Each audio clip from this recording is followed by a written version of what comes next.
Alopécie X chez le Spitz. Études génétiques et facteurs de risque. Recherche génétique et identification des gènes impliqués. Des études de génétique moléculaire ont cherché à identifier les gènes responsables de l'alopécie X.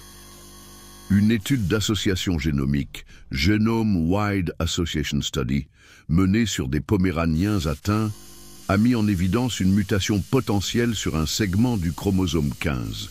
Cette région restreinte ne comporte qu'une dizaine de gènes, ce qui oriente les investigations vers un nombre limité de candidats.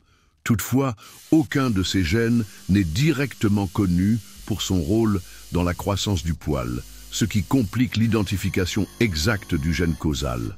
À ce jour, les gènes précis impliqués restent à découvrir et il n'existe aucun test ADN prédictif permettant d'identifier les individus prédisposés. Néanmoins, la nature héréditaire de l'alopécie X est généralement admise. Certains facteurs de risque phénotypiques ont été documentés chez le Spitz de Poméranie. Les sujets mâles présentent une incidence significativement plus élevée que les femelles. Les chiens dotés d'un pelage très laineux, woolly coat, sont plus souvent touchés que ceux à poils plus ras et lisses. Ces observations suggèrent que, outre la génétique, des caractéristiques liées au sexe, probablement hormonales, et à la texture du pelage, peut être associées à certaines lignées, influencent l'expression de la maladie. Physiopathologie, cycle pilaire et dérégulation hormonale. L'alopécie X est considérée comme un trouble de la régulation du cycle pilaire. Normalement, le poil suit plusieurs phases. Phase anagène, croissance active du poil. Phase catagène, régression du follicule. Phase télogène, repos du follicule. Phase exogène, chute du poil et remplacement par un nouveau follicule. Chez les chiens atteints, la majorité des follicules pileux restent bloqués en phase télogène et kénogène, c'est-à-dire des follicules vides après la chute du poil, et très peu entrent en phase anagène active. L'histopathologie de la peau révèle cette prédominance de follicules au repos, souvent dilatés et remplis de kératine, flamme follicle, avec une quasi-absence de nouveaux poils en croissance. Les mécanismes exacts menant à cet arrêt du cycle pilaire restent incomplètement élucidés, mais des recherches pointent vers des dérégulations hormonales locales au niveau de la peau. Rôle des hormones et du micro-environnement cutané. Initialement, un déficit en hormones de croissance fut suspecté, mais les études n'ont pas confirmé de baisse systémique de cette hormone ou du facteur IGF-1 chez les chiens atteints, ce qui a conduit à l'abandon de cette hypothèse.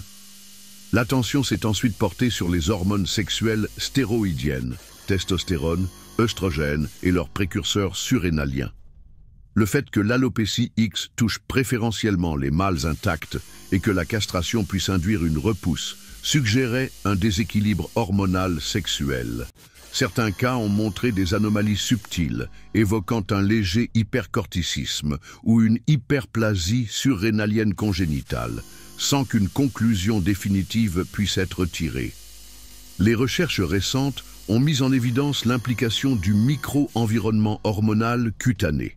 Une étude de transcriptomique comparant la peau atteinte de Poméraniens alopéciques à celle de sujets sains a révélé une sous-expression marquée de gènes des voies, WNT et Sonic Hedgehog, chiche, normalement essentiels à l'activation des cellules souches folliculaires et au déclenchement de la phase anagène. Une diminution significative des gènes SHH et SMO, voie chiche, essentiels à la croissance du poil. Une réduction des marqueurs de cellules souches du follicule tels que SOX9, LHX2, LGRC1Q, tandis que des freins à l'activation folliculaire comme NFA-T-SUN sont augmentés. Ce profil génétique corrobore la stagnation des follicules en phase de repos observée histologiquement. Dérégulations hormonales locales et implications thérapeutiques. Ces analyses ont aussi révélé des perturbations dans l'expression des enzymes de synthèse hormonale locale avec une altération des gènes impliqués dans le métabolisme des hormones stéroïdiennes sexuelles, de la vitamine D et de la mélatonine. Une surexpression des enzymes CYP1A1 et CYP1B1, responsables de la dégradation de la mélatonine, suggérant un déséquilibre hormonal au niveau du follicule. Ces résultats soutiennent l'hypothèse selon laquelle l'alopécie X résulterait d'un dysfonctionnement du follicule pileux lié à une dérégulation des signaux moléculaires nécessaires à la relance de l'anagène, notamment via les voies de VNTG et le métabolisme des hormones locales.